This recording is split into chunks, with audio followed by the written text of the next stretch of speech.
Sir Ramoji Rao గారు మరి morning చనిపోవడం జరిగింది సార్. మరి నేపథ్యంలో ఆయన జర్నీ గురించి ఏం చెప్తారు? అలాగే ఆయన ఎలా చనిపోయారు సార్? ముందుగా ఆయన చనిపోయింది చూసినప్పుడు ఆయనకి బేసిక్గా ఏజ్ అయింది 88 ఇయర్స్, 87 కంప్లీట్ అయిపోయి 88 రన్నింగ్ ఆయనకి. సో ఆయనకి గత కొంతకాలంగా హెల్త్ బాగాలేదు. మొన్న హార్ట్ ప్రాబ్లం వచ్చింది. 5వ తేదీ స్టార్ హాస్పిటల్లో జాయిన్ చేశారని చెప్తున్నారు. సో నిన్న కొద్దిగా సీరియస్ అయ్యి వెంటిలేటర్ మీదకి నైట్ వెళ్ళారు. నైటే వార్తలు వచ్చాయి, వెంటిలేటర్ మీదకి వెళ్ళారు. అంటే ఆల్మోస్ట్ చనిపోయారు. డిక్లరేషన్ మార్నింగ్ చేస్తారేమో అన్నట్టుగా నైటే నాకు మెసేజ్లు వచ్చాయి. సో దానికి తగినట్టుగానే మార్నింగ్ 4:50కి చనిపోయినట్టుగా డిక్లేర్ చేశారు. సో బేసిక్గా ఆయనకి ఏజ్ రిలేటెడ్ ఇష్యూస్ అని చెప్పాలి. ఇమ్మీడియట్ కాజ్ అయితే హార్ట్ ప్రాబ్లం. ఇక ఆయన బేసిక్గా ఆయన కంపెనీలు తీసుకుంటే ఆయన ప్రధానంగా వ్యాపారవేత్త, తర్వాత జర్నలిజంలో దాని ఏమంటారు ఒక లెజెండ్.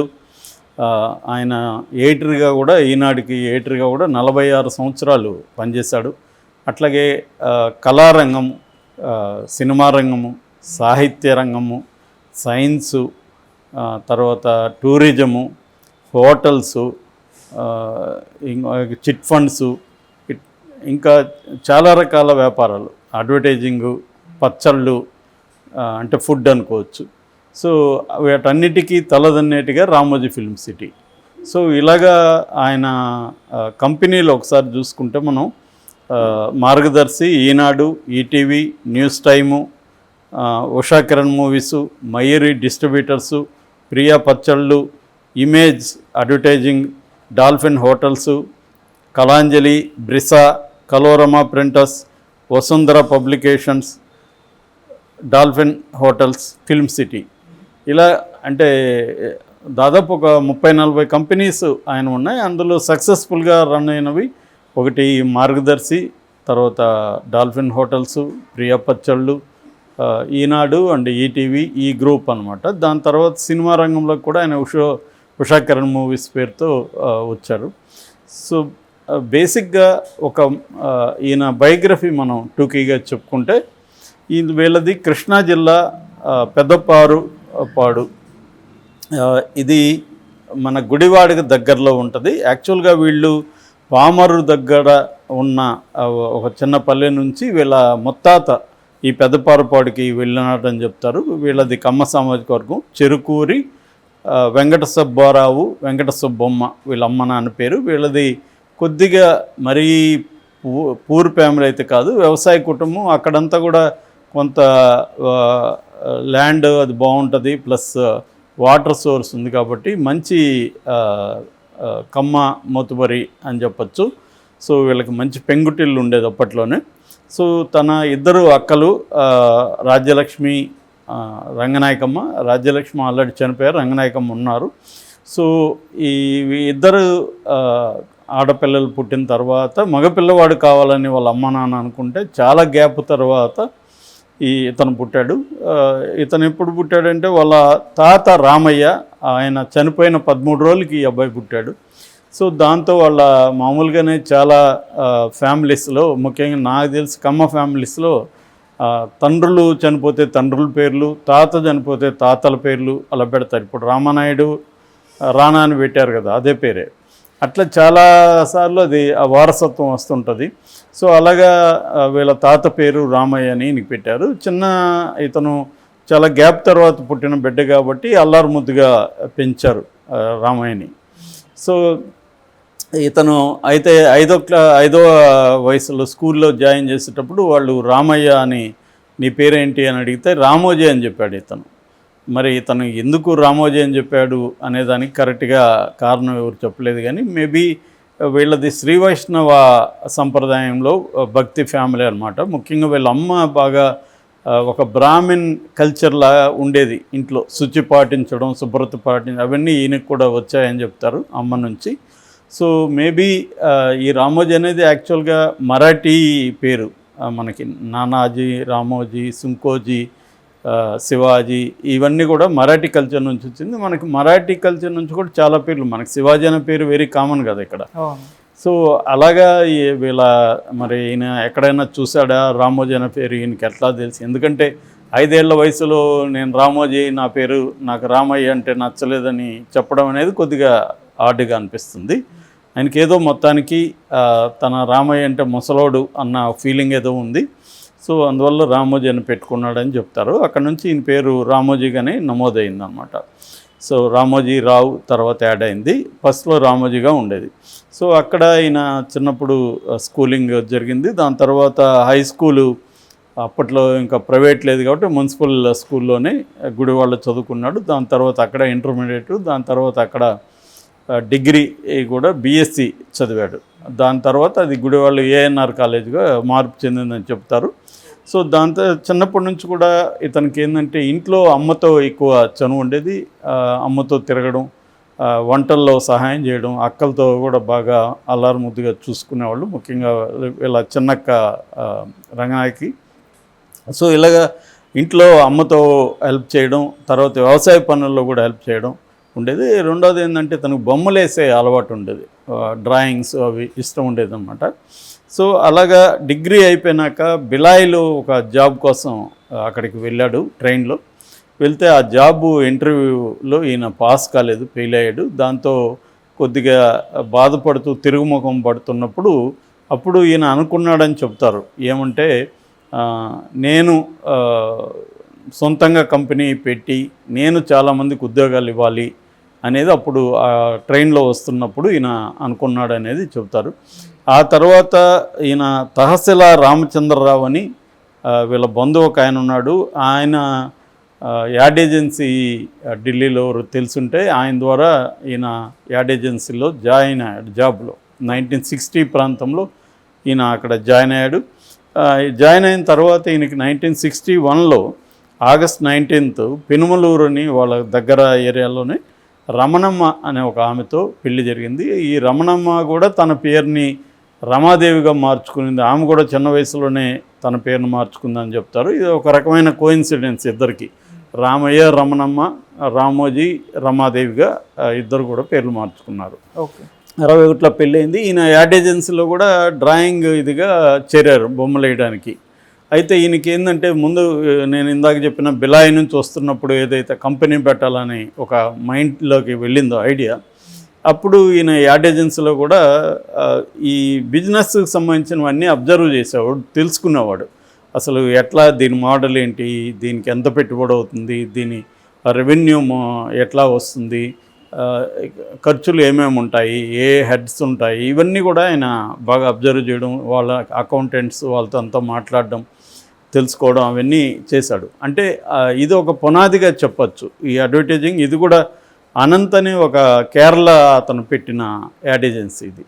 సో దీని నుంచి చాలా నేర్చుకున్నాడు అనేది చెబుతారనమాట. ఆ తర్వాత ఈయన 1962లో హైదరాబాద్కి వచ్చాడు. హైదరాబాద్కి వచ్చి 62 అక్టోబర్లో అబిడ్స్లో ఒక చిన్న రూమ్లో మార్గదర్శి చిట్ ఫండ్స్ అనేది స్టార్ట్ చేశాడు.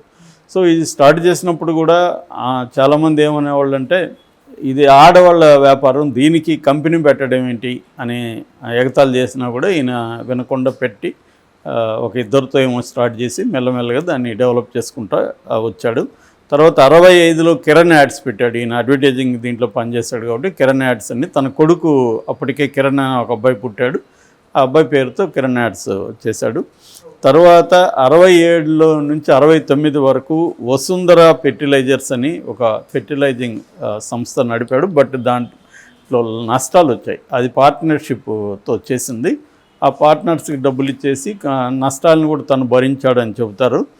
ఆ తర్వాత 69లో ఫస్ట్ ఈయన పెట్టిన పత్రిక పేరు అన్నదాత. అన్నదాత వ్యవసాయానికి సంబంధించి, ఈయన వ్యవసాయ ఫ్యామిలీ నుంచి వచ్చాడు కాబట్టి ముందు నుంచి కూడా వ్యవసాయానికి ఏమన్నా మనం హెల్ప్ చేయాలి అనే ఒక కోరిక కూడా ఉండేది. మామూలుగానే మన కమ్మ సామాజిక వర్గంలో చూస్తే నేను ఆల్రెడీ ఒక వీడియోలో చెప్పాను, కమ్మ సామాజిక వర్గం ఫస్ట్ వ్యవసాయం నుంచి వ్యవసాయ ఆధారిత పరిశ్రమలకి ఎంటర్ అయింది ఆంధ్రప్రదేశ్లో. ఫస్ట్ కమ్మ సామాజిక వర్గం అంటే అగ్రో బేస్డ్ ఇండస్ట్రీస్, అంటే షుగర్ ఫ్యాక్టరీస్ కావచ్చు, ఎరువులు కావచ్చు, అలాగా ఈయనకు కూడా సహజంగా అలాంటివి వచ్చినట్టుగా మనకు కనబడుతుంది. ఈయన అన్నదాతను పెట్టాడు. దాని తర్వాత 1970sలో ఇమేజెస్ అవుట్డోర్ యాడ్ ఏజెన్సీ అని ఒక ఇది పెట్టాడు. దాన్ని ఆమె చూసుకునేది. దాని తర్వాత 1971లో ఇమేజెస్ యాడ్ ఏజెన్స్ ద్వారా ఈయనకి పరిచయాలు వచ్చి వైజాగ్లో వచ్చినప్పుడు అక్కడ అప్పటికి అది డెవలపింగ్ సిటీ, పోర్ట్ సిటీ కాబట్టి ఈయనకి అక్కడ ఇంట్రెస్ట్ కలిగింది. అక్కడ హోటల్స్ మంచివి లేవు అని చెప్పి 1971లో డాల్ఫిన్ హోటల్ పెట్టాడు.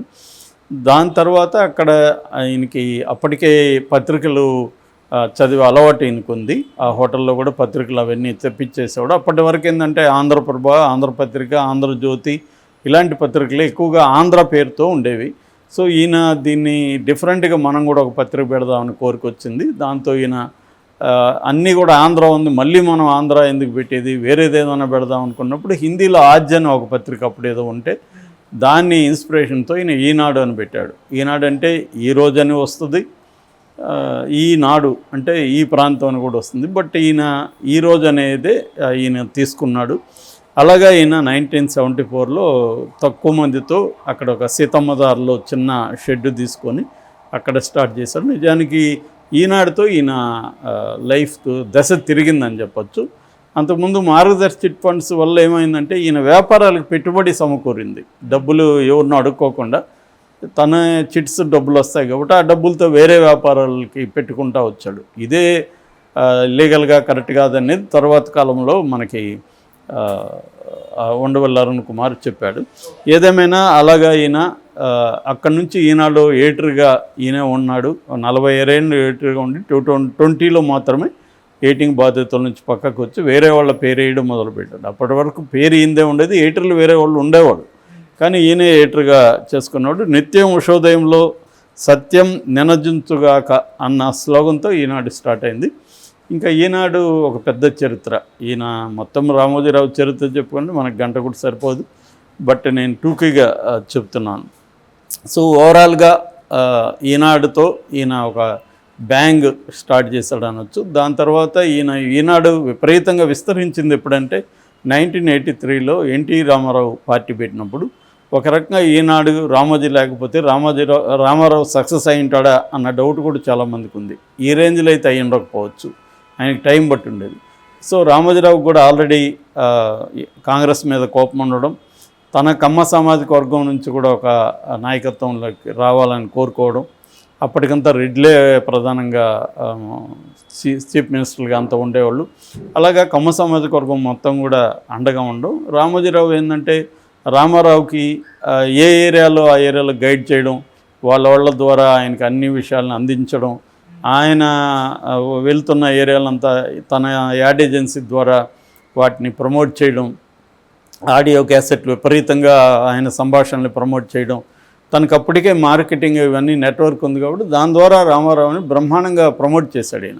ఆ తర్వాత రామారావు అధికారంలోకి వచ్చినాక 30 లక్షల బిల్లు పంపించాడని కూడా అంటారు. దానికంతా కూడా పంపించుండొచ్చు, ఆయన బేసిక్గా వ్యాపారవేత్త కాబట్టి అవన్నీ ఊరికేందుకు ఇవ్వాలి.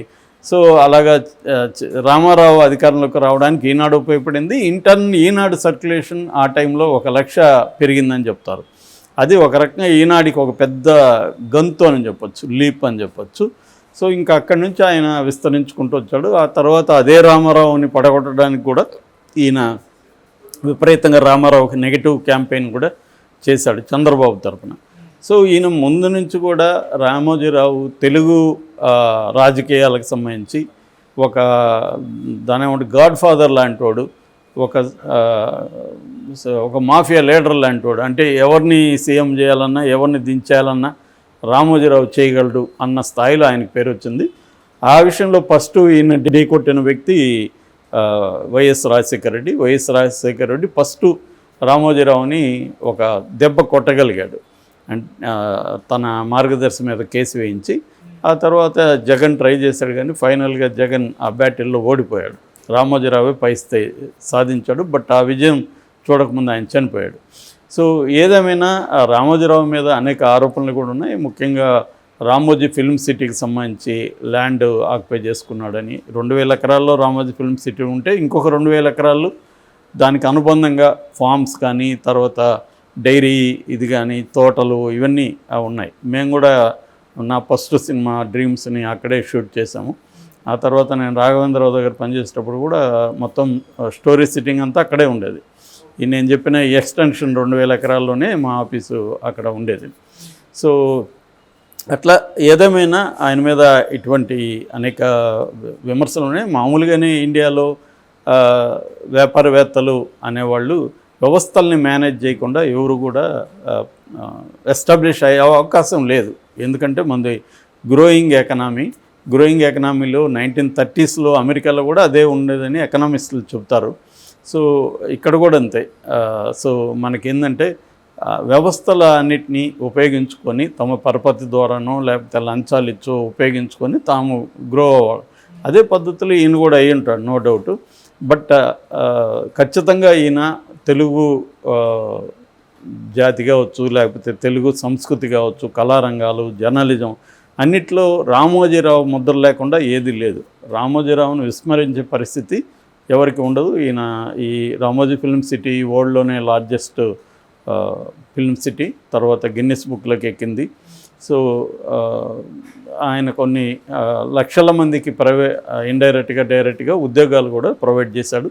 అయితే ఆయన రామోజీ ఫిల్మ్ సిటీ పెట్టిన చుట్టుపక్కల పల్లెల్లో ఉన్న యూత్కి కూడా తన రామోజీ ఫిల్మ్ సిటీలో జాబ్స్ ఇచ్చాడు. దాదాపు 70,000 మంది అక్కడ పనిచేస్తుంటే మేము ఉన్నప్పుడు కూడా మేము అవన్నీ విచారించాం. ఎక్కడంటే ఆ ఊర్లలో వాళ్ళకి అందరికీ ఇచ్చాడు. ఆ ఊర్లోని కూడా డెవలప్ కూడా అయినాయి, వాళ్ళ ల్యాండ్స్ వాల్యూలు పెరిగినాయి, వాళ్ళకి కూడా ఫైనాన్షియల్గా కూడా డెవలప్ అయింది ఈయన రామోజీ ఫిల్మ్ సిటీ వల్ల. ఏదేమైనా వివాదాస్పద వ్యక్తిగా కూడా ఆయన రికార్డు సృష్టించాడు. ఒకప్పుడు ఈనాడు కోసం వెయిట్ చేసేవాళ్ళు తెల్లారితో, అలాంటిది ఈనాడు ఫ్రీగా ఇవ్వాల్సిన పరిస్థితి ఏర్పడింది చివరికి వచ్చేసరికని కూడా ఈయన మీద విమర్శలు ఉన్నాయి. ఏదేమైనా తెలుగు వారి రాజకీయ జీవితాన్ని కానీ, కల్చరల్ కానీ, కళారంగాలను కానీ తనదైన ముద్రతో ఇన్ఫ్లుయెన్స్ చేసిన వ్యక్తి